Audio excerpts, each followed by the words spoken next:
tal, amigos y ashkales? Bueno, pues ahora sí que les venimos trayendo la segunda parte del relleno negro.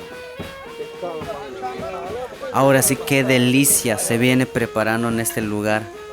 Es un encanto ver cómo hierve lo que es el relleno negro para que agarre el gusto, para que agarre las condiciones perfectas para que nosotros podamos comerlo. Para llegar hasta eso, necesitamos siempre estar alertas del proceso en el que se va cociendo. Como mencionamos anteriormente, se le pone agua para compensar lo que se va evaporando.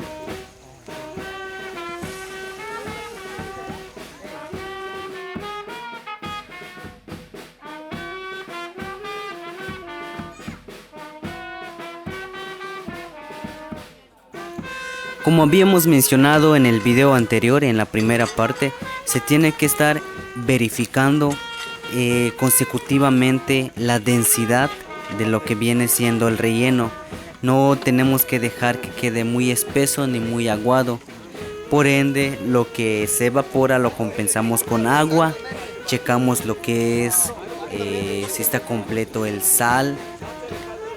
Se pone sal y no falta la persona o la cocinera del buen paladar que nos tiene que verificar si está completo de ambas cosas. Esto con la finalidad de que al final de cuentas gocemos de un exquisito plato de relleno negro.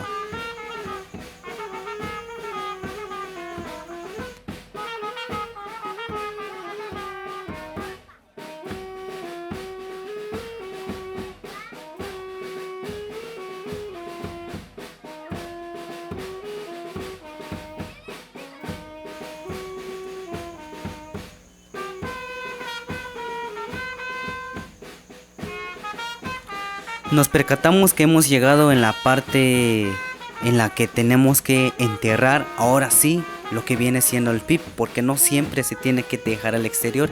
Tenemos que enterrar esto para que tengamos un producto de calidad.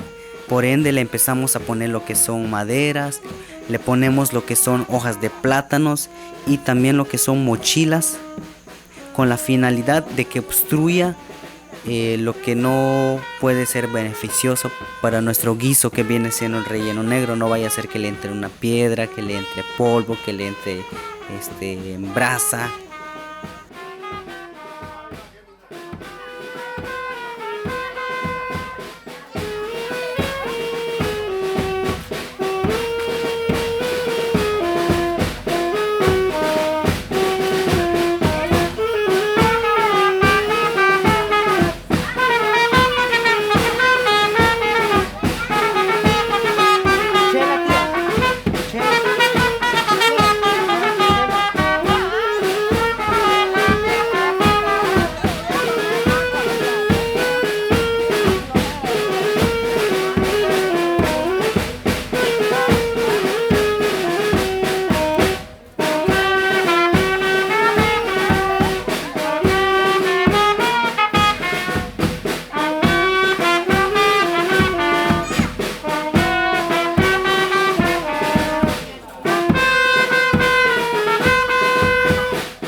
Tenemos que estar verificando que no salga para nada lo que viene siendo el vapor o humo, para que no tengamos una fuga. Al momento de percatarnos de que esté saliendo humo, tenemos que ir inmediatamente a taparlo para que tengamos un guiso, como lo he mencionado, de calidad.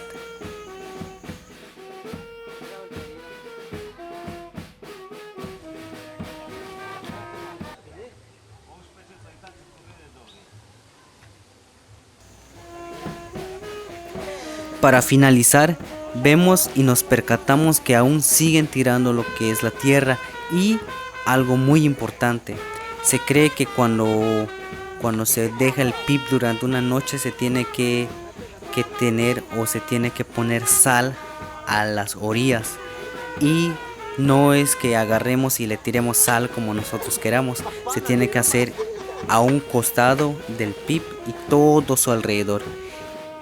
Y dentro de la circunferencia que nosotros hacemos, le hacemos una cruz con el sal.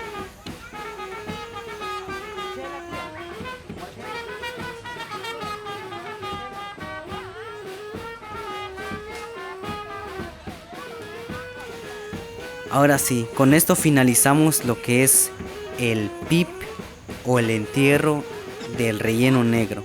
Esto es un horno maya que ustedes deberían de conocer, incluso que si llegan o si están en otros estados pueden intentarlo, claro que sí, porque de verdad es posible que hagan este tipo de cosas y de verdad el guiso está muy rico. Con esto me despido, amigos, eso viene siendo el relleno negro.